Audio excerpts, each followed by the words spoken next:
For my reflections, I first chose Shia LaBeouf. He is a child star and the husband of Mia Goth. He first starred in Even Stevens on Disney Channel in 2000, after which he went on to star in like Transformers and Holes and Disturbia.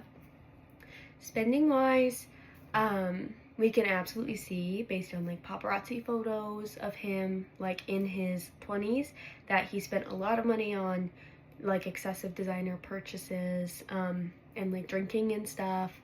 If he was taking advice from Kevin O'Leary, he would probably not be doing these things because Kevin advises that money should be put into investments rather than things. He says specifically, people who matter care about your balance sheet, not what you own. And so especially when he was in his 20s, he would have been advised to put that money into like an index fund. He also notably had an $800,000 loan that he did not pay back to his uncle Barry Sade. This is all according to the New York Times. And it grew to over $1 million in interest. And Kevin did highlight in his video the danger of interest on debts. And we can see that this is a great example of that, as it grew over $200,000 before legal fees because there was a lawsuit over that unpaid loan. Shia also incurred many expenses based on his criminal activity. These were all very avoidable expenses. This includes when he was sued for $10 million by an ex-girlfriend, FKA Twigs, for emotional abuse during their relationship.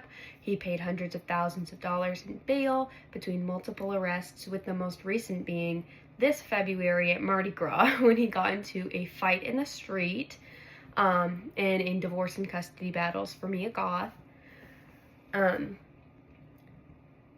This money would have been much better spent for some kind of stable investment or probably anything else.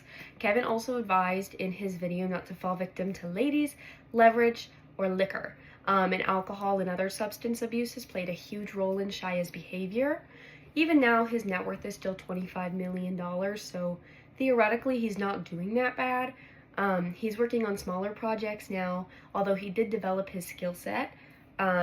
So that's good. He's still just working on smaller projects that aren't gaining as much money as like Transformers did, for example.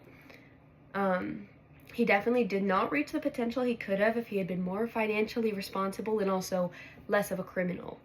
Another person who could have financially benefited from Kevin O'Leary's advice was Abraham Shakespeare, a 2006 lottery winner from Lakeland, Florida. He won $30 million, and in my opinion, his first mistake was taking a lump sum payment of $17 million rather than taking the full million paid out annually for a few years.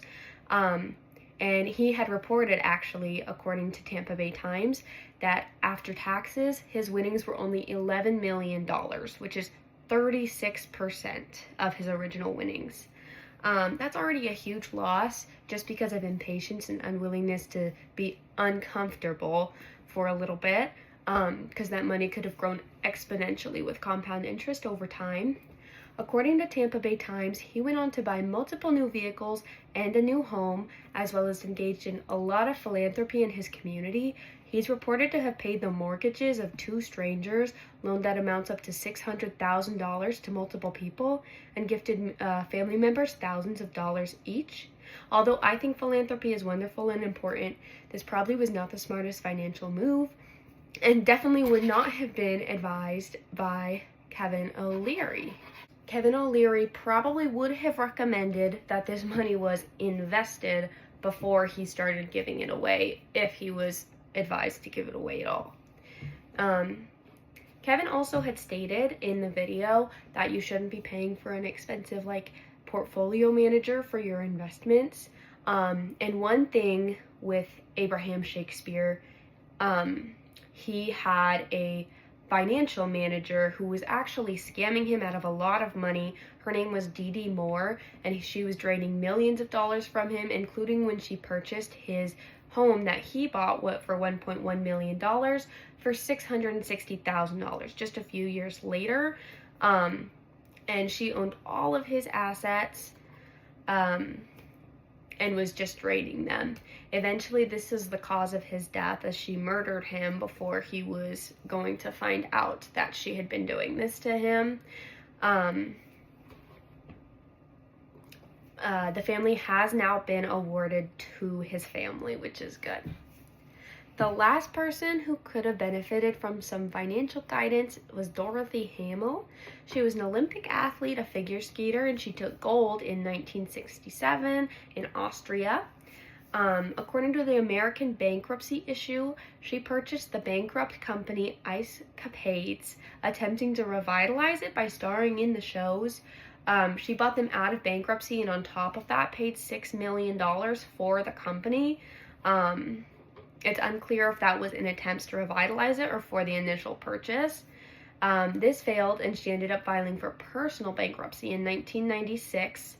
Kevin O'Leary's advice is that stable, safe investments are the best way to grow your wealth, and would probably advise against buying a bankrupt company without a hefty savings or an emergency fund. She may have had those at first, but it probably was not the smartest thing to have used them all in an attempt to revitalize the company. And she may have benefited from some simpler investments. After reading about all these people who ended up in a lot of trouble after mismanaging their finances, I'm definitely more motivated to build and keep my emergency fund and make sure that I'm choosing stable investments. And of course, not to fight people in the street at Mardi Gras. I think Kevin O'Leary's advice is something all young people should hear. It honestly kind of gives me hope that I won't struggle someday the way I've seen older people in my family and just in my line of work struggle. I mean, it's really kind of disheartening seeing people leave against medical advice because they can't afford their co-insurance to stay a night at the hospital when they have serious issues going on. It's really sad. And it was a nice reminder that with proper knowledge and discipline, I can avoid a future like that and even help my friends and family who might be in a different situation than me. It's also motivating me that I need to start now because he really emphasizes compound interest and time and all the good things that come with that. So hopefully from now on I will be a better steward of my finances and I'll practice proper discipline around money. Thank you.